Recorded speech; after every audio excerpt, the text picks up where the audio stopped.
Someone once told me, when you're happy, not everyone is clapping, some are calculating.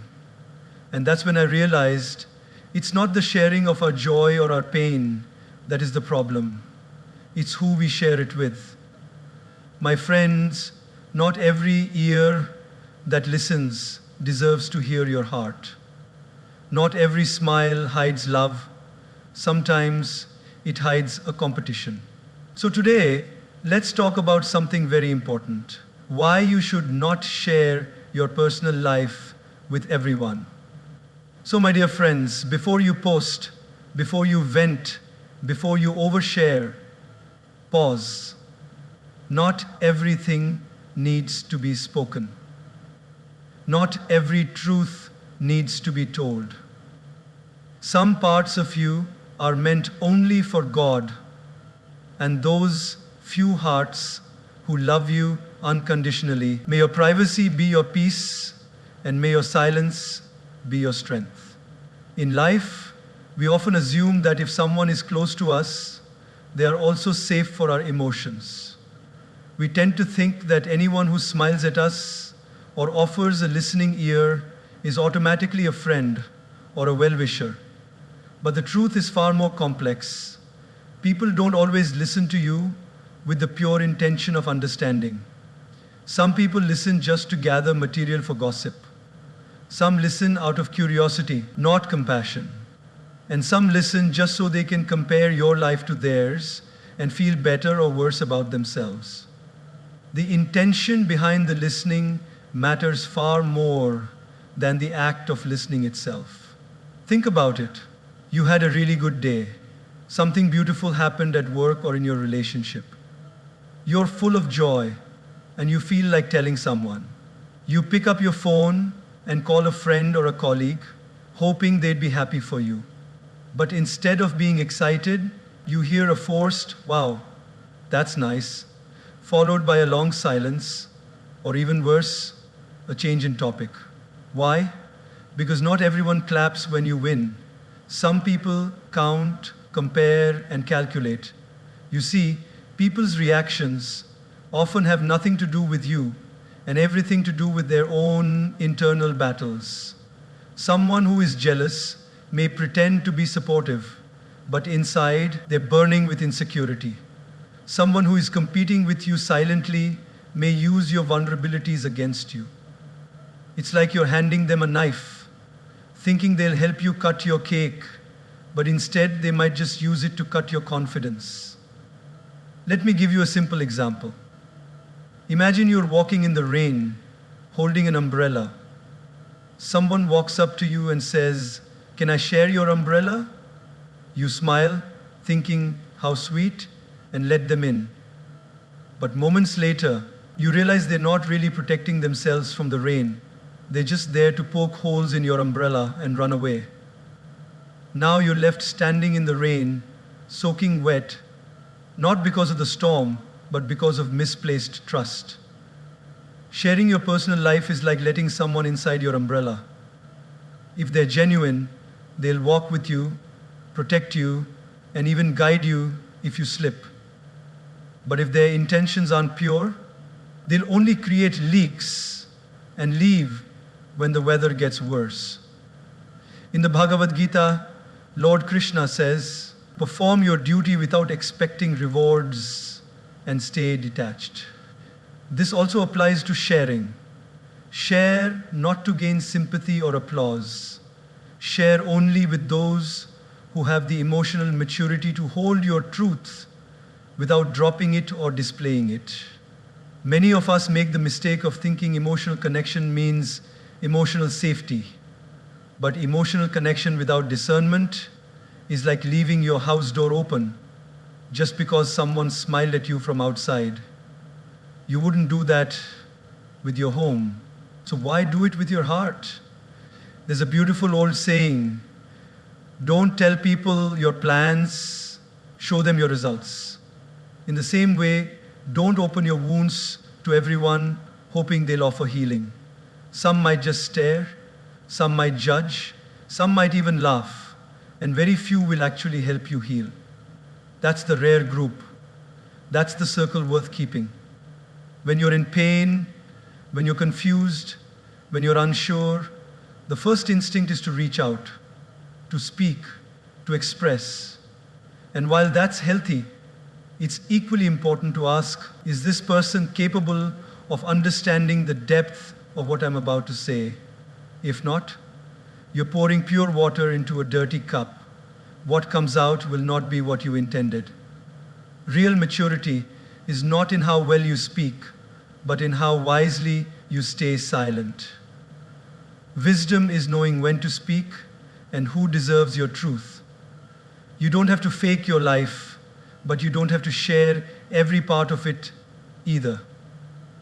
Sometimes keeping your peace means keeping your privacy. Let me tell you something I've learned the hard way. People forget your kindness, but they remember your weakness. If you share your struggles with the wrong person, they won't help you. They'll store it. And one day, when life puts you at a higher place, they'll use your past against your present. That's why I always say, don't rush to speak. Watch first. Observe their reaction when you win. Do they celebrate or stay silent?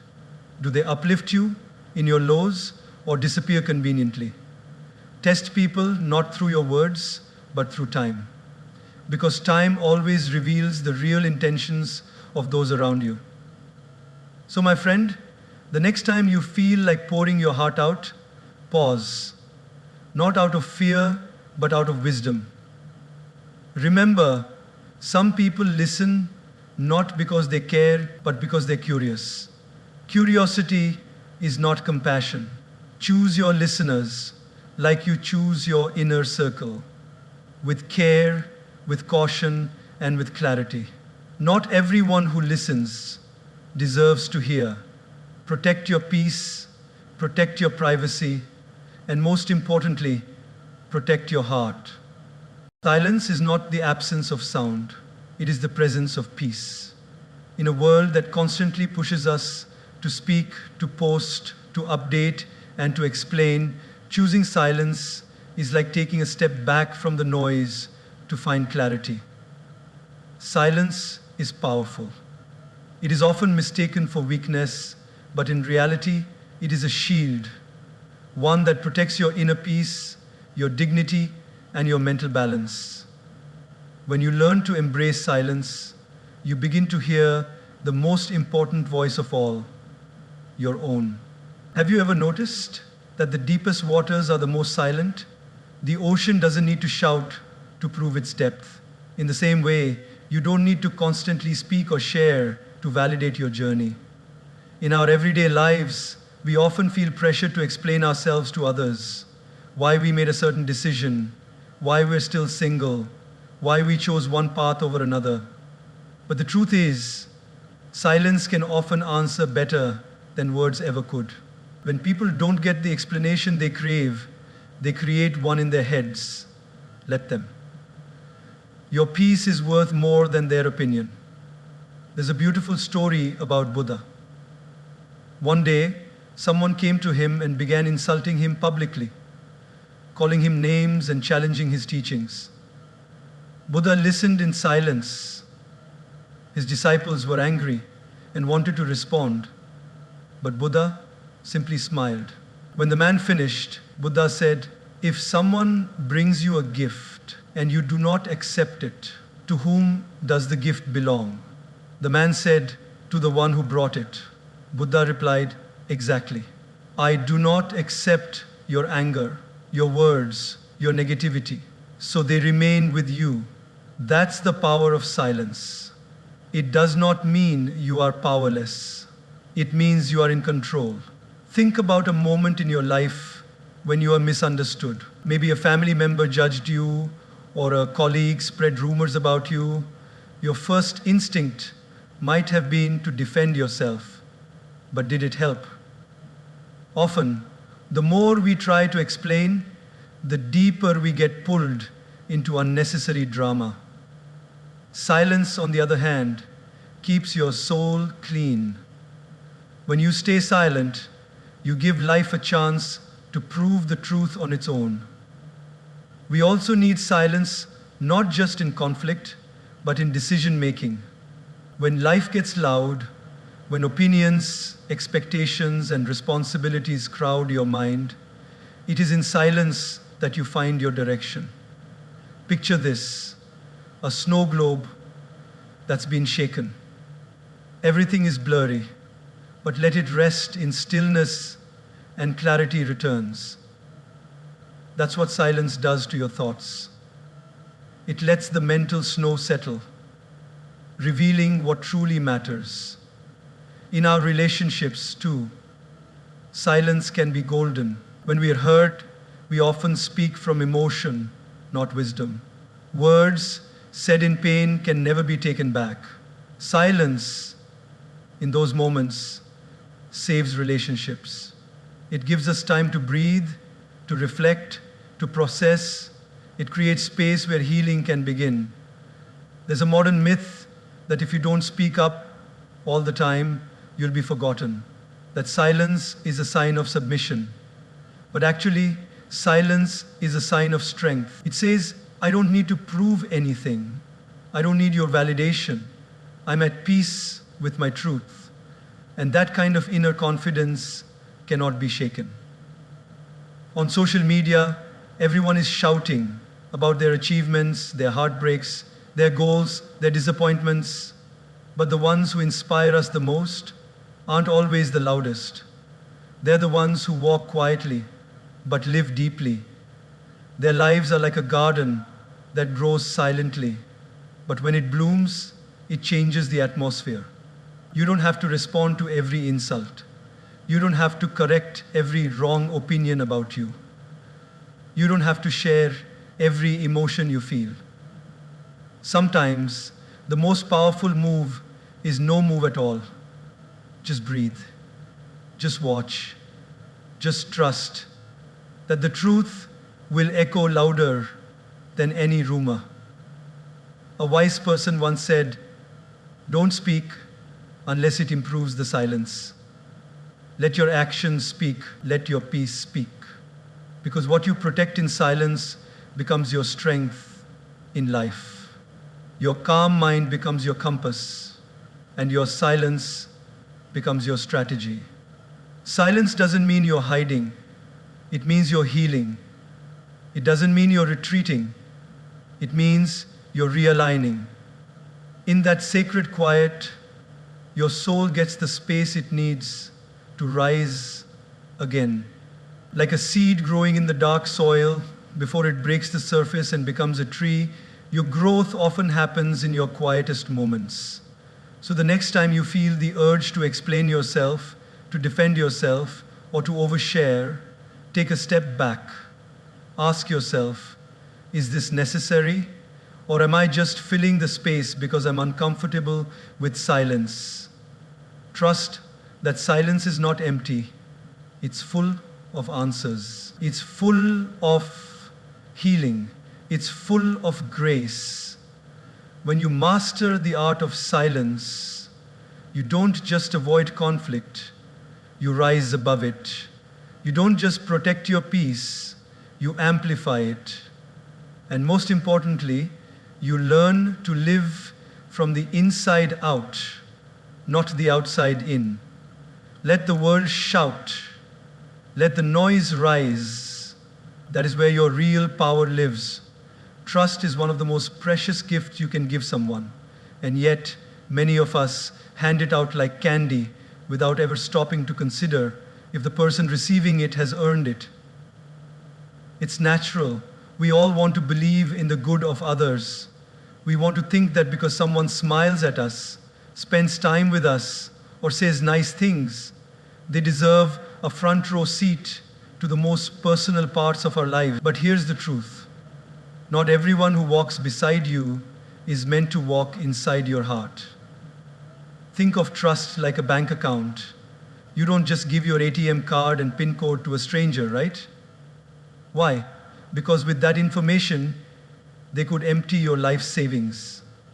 Now ask yourself, how often have you handed over the emotional pin code to someone who didn't deserve it.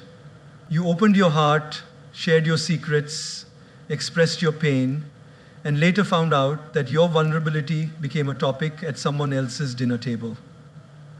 That's the cost of giving unearned trust. We often confuse familiarity with loyalty. Just because someone has been around us for a long time, we assume they're trustworthy. But time doesn't always reveal loyalty. Behavior does. You may have known someone for 10 years, but if they speak ill of others to you, it's only a matter of time before they speak of you to others. If someone is quick to share other people's personal matters with you, you must understand they're rehearsing the same performance that will soon include you. Let's look at a simple everyday example. Imagine you buy a beautiful, delicate crystal vase, expensive, valuable, and fragile. Would you hand it to just anyone to carry? Or would you first see how carefully they handle things? The same principle applies to your personal life. Your struggles, dreams, relationships, and emotions are delicate parts of you. If someone is careless with other people's stories, why would they be careful with yours? We live in a world where everyone is in a hurry to speak, to share, to connect, but depth doesn't come from, it comes from patience and testing. Just like you don't marry someone after the first date, you shouldn't share your inner world with someone just because they seem nice. Observe them. Test their silence. Can they keep what you told them private, or do they rush to someone else with your story? I remember a young man once telling me that he shared his breakup story with a friend in confidence. He was emotional, raw, and just needed someone to listen. But 2 days later, he heard his story repeated with dramatic exaggeration in a group setting. He felt betrayed, not just because his secret was shared, but because he trusted someone who wasn't ready to handle it. That's the heartbreak of misplaced trust. It's not the event, it's the shock that someone you believed in didn't value your truth. In spiritual life, we're taught to be cautious about what we allow into our inner world. Trust is not about building walls, it's about installing gates. Gates that open only for those who have shown they understand the value of what lies inside. It's about saying, I'm not closed off, but I'm selective. My peace is sacred. My journey is precious. And I will not let just anyone walk through it. Real trust is not built on words. It's built on consistency. Who shows up when you're down? Who celebrates without jealousy when you're up? Who respects your absence and honors your presence? These are the silent tests of trustworthiness. And the people who pass these tests, they don't need to be told everything. You feel safe with them, even in silence. Let's take another example. In ancient times, kings didn't let just anyone into the royal chamber. Only the most loyal, the most tested, the most faithful were granted that privilege. Why? Because what happened inside the palace affected the entire kingdom. Your life is no different. You are the king or queen of your inner world. What you allow inside affects your mental peace, your emotional strength, and your spiritual growth. So be wise. Don't throw open the palace gates just because someone knocked politely. There's a power in being selective with your trust. It doesn't make you rude, it makes you wise. It doesn't mean you're unfriendly, it means you value your energy. The more you grow, the more you'll realize that your time, your truth, and your trust are not to be given freely. They're treasures. And treasures are protected, not published. So if you've ever been betrayed, don't let that close your heart. Let it teach your mind. Be softer with your emotions, but sharper with your choices. Build trust slowly, Watch actions, not just words. And remember, it's better to have one person you can trust completely than 100 who only pretend to care. In the end, trust is not something you give, it's something others earn. And when someone truly earns it, they won't break it, they'll guard it, they'll honor it. And that, my friend, is when your trust becomes your strength, not your weakness. There's a silent expectation most of us carry that when we speak from the heart, the other person will listen with theirs. That when we open up and express something vulnerable, deep, or raw, the person on the receiving end will handle our truth with the same sensitivity and care that we do. But the hard reality is, not everyone is equipped to handle the weight of your truth. Some people can barely manage their own emotions, let alone hold space for yours. That's why sharing your personal life with everyone can often lead not to relief, but to regret. Your truth is like a fragile, priceless sculpture, delicate, detailed, and deeply personal. And just as you wouldn't hand that sculpture to someone with clumsy hands, you shouldn't hand over your truth to someone with a careless heart. There are people who will misunderstand your story, not because you didn't explain it well, but because they simply don't have the emotional depth to grasp it. There are people who will misinterpret your vulnerability as weakness or your honesty as drama, because they are too entangled in their own unresolved emotions to truly see you. Think of it like this. If you show a complex piece of art to someone who has never studied or appreciated fine art, they might say, "What is this? I don't get it." But show it to someone who understands its depth, and they will stand in awe, absorbing every color, every stroke, every layer of meaning. Your truth is that piece of art.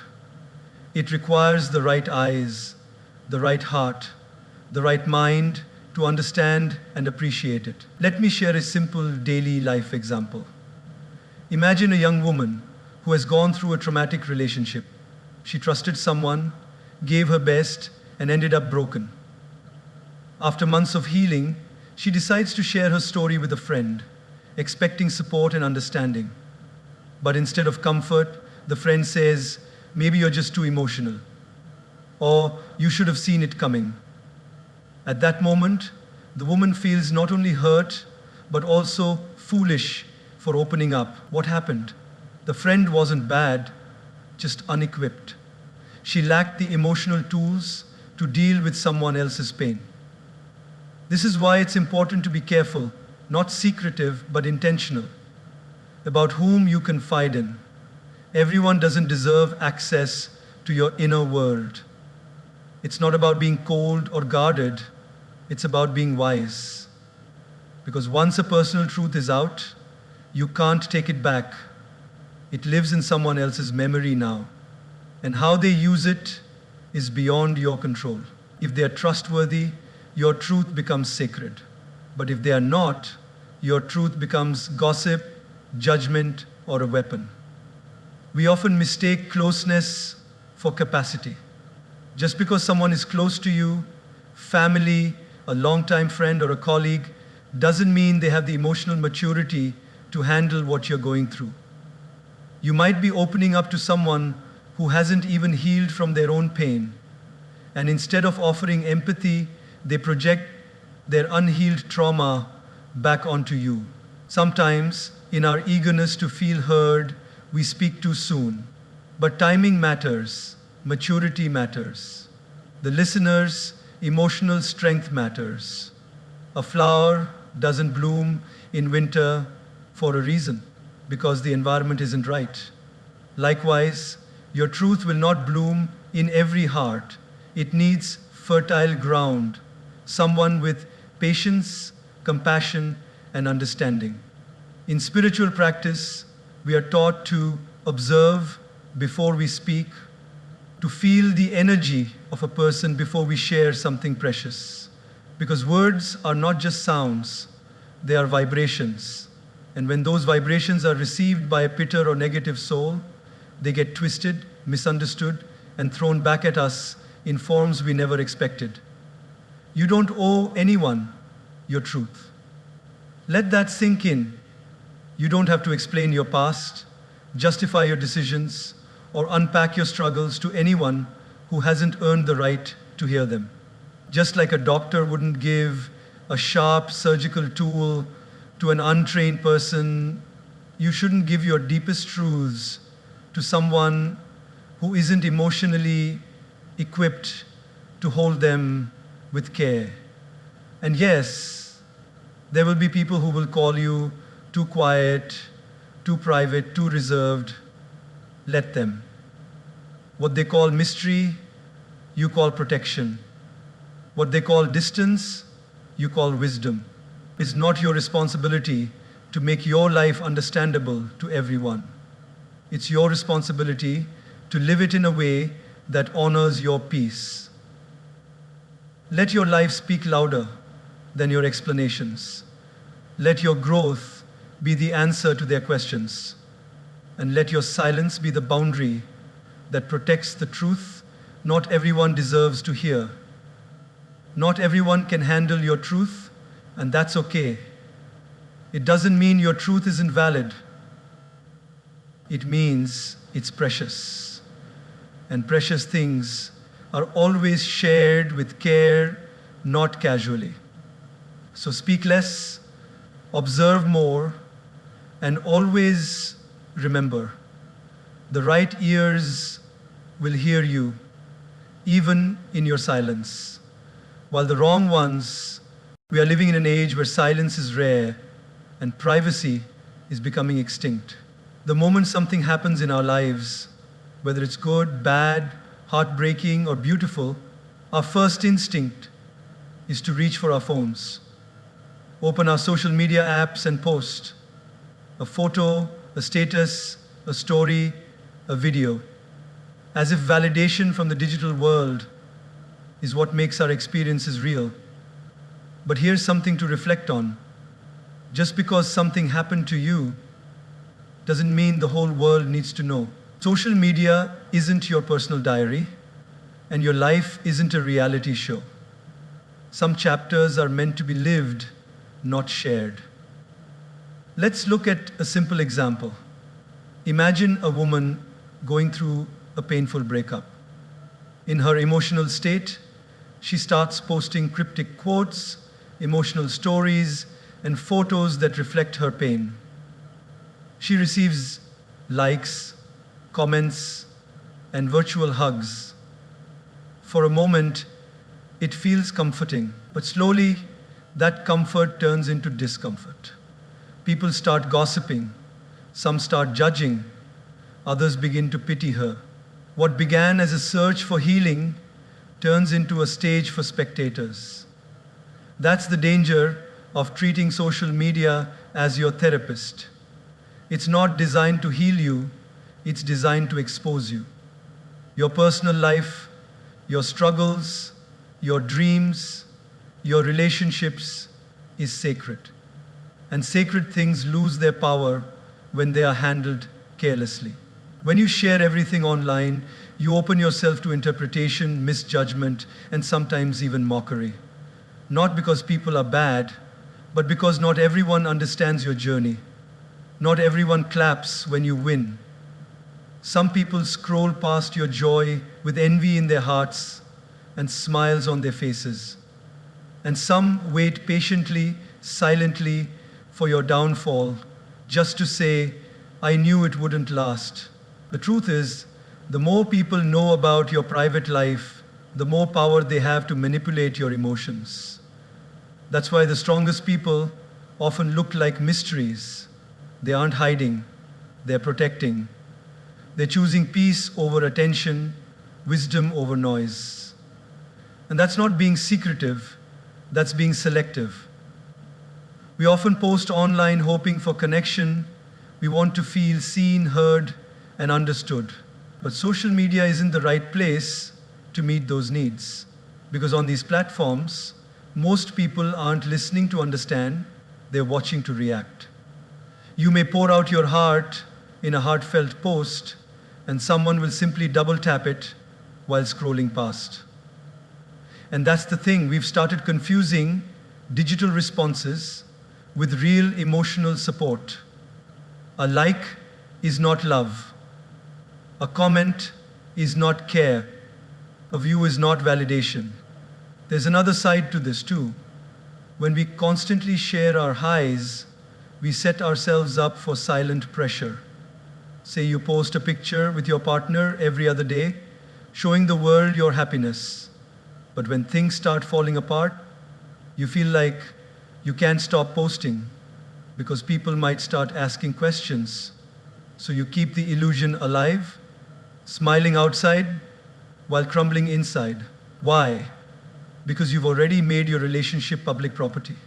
And now you feel obligated to perform for the audience you created. That's not freedom. That's a prison built by your own hands. There's power in privacy. There's dignity in discretion. You can celebrate without announcing. You can grieve without broadcasting. You can grow without documenting every step. The most meaningful parts of your life are often the ones no one sees. The late night tears, the silent prayers, the breakthroughs that came after months of pain. These moments shape you more than any selfie or story ever could.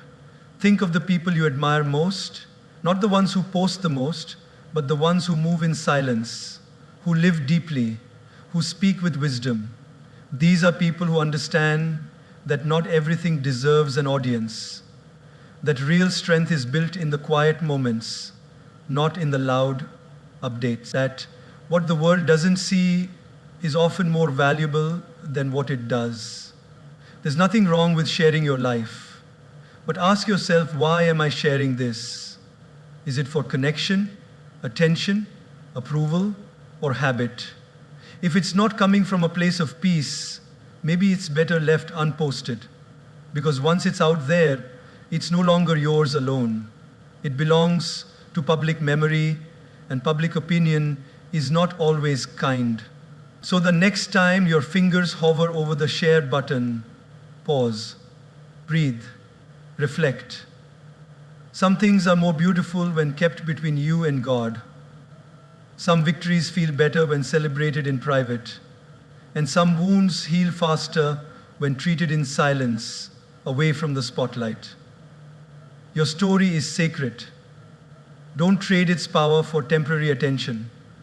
Let your life speak in real moments, not just curated posts. Is that at the end of the day, peace is greater than popularity.